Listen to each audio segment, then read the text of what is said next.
عید الاضحیٰ کے بعد کے جو دن ہیں 11، 12 اور 13 ذو الحج، ان دنوں کو ایام تشریق کہا جاتا ہے۔ قرآن و احادیث میں ان دنوں کی بھی خصوصی طور پر فضیلت ہے اور ان دنوں کے بھی خاص مسائل و احکام ہیں جنہیں ہمیں جاننے کی ضرورت ہے۔ ایام تشریق کی اہمیت کے پیش نظر ہی اللہ تعالیٰ کا فرمان ہے وَاذْكُرُوا اللَّهَ فِي أَيَّامٍ مَّعْدُودَاتٍ، کہ اللہ کا ذکر کرو گنتی کے دنوں میں۔ یہ گنتی کے دن کون سے ہیں اس کے بارے میں مفسرین کا کہنا ہے یہ ایام تشریق ہیں کہ جس میں اللہ نے ہمیں ذکر کرنے کا حکم دیا ہے، اور ان دنوں کی فضیلت کے حوالے سے ہی نبی کریم صلی اللہ علیہ وسلم کا فرمان ہے ایام التشریق ایام اکل و شرب و ذکر للہ عز وجل، کہ ایام تشریق جو کھانے پینے اور اللہ کا ذکر کرنے کے دن ہیں۔ حافظ بن رجب رحمۃ اللہ علیہ فرماتے ہیں کہ اللہ کے نبی صلی اللہ علیہ وسلم کا فرمان کہ یہ دن جو ہیں کھانے پینے اور اللہ کا ذکر کرنے کے دن ہیں، اس میں جس بات کی تنبیہ ہوتی ہے وہ کیا ہے کہ اصل یہ ہے کہ ایک مسلمان کا کھانا پینا بھی اس نیت سے ہو کہ تاکہ اللہ کی عبادت کرے،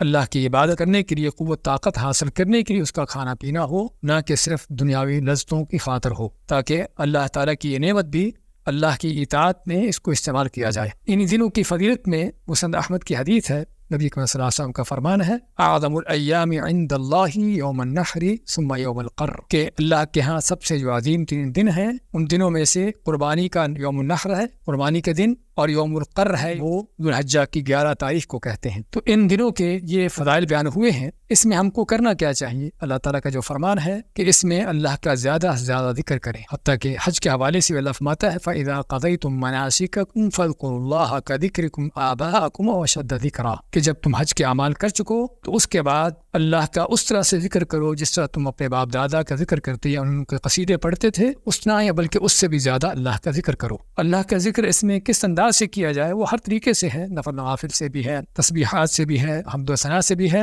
اور خصوصی طور پر تکبیرات سے ہے، جو صرف ایام تشریق کی نہیں بلکہ یکم ذو الحج سے لے کر تکبیرات شروع ہو چکی ہیں۔ تو ایام تشریق میں بھی ان تکبیرات کو کثرت سے کہنا اور خصوصاً فرض نمازوں کے بعد ان تکبیرات کو کہنا، تو یہ بھی ان دنوں کے اہم ترین اعمال میں سے ہے کہ زیادہ سے زیادہ تکبیریں کہیں جائیں۔ اس کے بارے میں سلف صالحین کا کیا انداز رہا ہے؟ عبداللہ بن عمر کے بارے میں آتا ہے کہ مینا میں ہوتے تو خیمے میں بلند آواز سے تکبیریں کہتے، حتیٰ کہ ان کی آواز سن کر ساتھ کے خیموں والے، بلکہ مسجد خیف ساتھ تھی، مسجد خیف والے بھی تکبیر کہتے، اور پھر حتیٰ کہ پورا مینا جو ہے وہ تکبیروں کی آواز سے گونج رہا ہوتا تھا۔ تو اسی طرح سے اور دوسرے بعض صحابہ کے بارے میں آتا ہے کہ وہ ان دنوں میں تکبیریں کہتے، نمازوں کے بعد اپنے بستر پر، اپنے خیمے میں، اپنی مجلس میں چلتے ہوئے ہر انداز سے وہ تکبیریں کہتے رہتے۔ تو اس لیے ان دنوں کا اہم ترین جو عمل ہے، اس طرح کہ صحیح بخاری کے حدیث میں ہے، ان تکبیرات کا زیادہ سے زیادہ کہنا۔ اور اسی طرح ایام تشریق کے اہم ترین اعمال میں سے ایک دعا ہے۔ سلف صالحین، صحابہ تابعین، ان کے ہاں ان دنوں میں خصوصی طور پر دعا کا بھی اہتمام کیا جاتا تھا، کیونکہ اللہ تعالیٰ نے حج کے اعمال جب مکمل کیے ہیں تو ان کو مکمل کرنے کے بعد ہمیں وہ دعا سکھائی ہے ربنا آتنا فی الدنیا حسنہ وفی الآخرۃ حسنہ وقنا عذاب النار۔ تو علماء نے فرمایا ہے کہ اس دعا کی مناسبت حج کے اعمال کے آخر میں اس کا آنے کا مقصد یہی ہے کہ ایام تشریق میں جو حج کرنے کے بعد کے دن ہیں، ان دنوں میں اس دعا کو کثرت سے کیا جائے۔ ان دنوں کے مسائل و احکام کے حوالے سے یہ بھی ہے کہ ان دنوں کا روزہ رکھنے سے منع کیا گیا ہے۔ ام المؤمنین عائشہ فرماتی ہیں، جس طرح کہ صحیح بخاری میں ہے، کہ نبی کریم صلی اللہ علیہ وسلم نے ایام تشریق کے روزے رکھنے سے منع فرمایا، سوائے اس شخص کے لیے کہ جو حج کر رہا ہو، اسے حج کی قربانی میسر نہ ہو تو وہ ان دنوں کے روزے رکھ سکتا ہے، ورنہ کسی کو بھی ان دنوں کے روزے رکھنے کی اجازت نہیں ہے۔ اسی طرح ایام تشریق کے مخصوص اعمال میں سے یا اس کے احکامات میں سے یہ بھی ہے کہ ایام تشریق کے آخری دن تک قربانی کرنے کی اجازت ہے۔ وہ قربانی جو عید کی نماز کے بعد سے شروع ہوتی ہے، وہ ایام تشریق کے 13 تاریخ تک یعنی 13 ذو الحج کی شام تک اس قربانی کا وقت باقی ہے، اور یہ آپ قربانی 11 کو، 12 کو، 13 کو،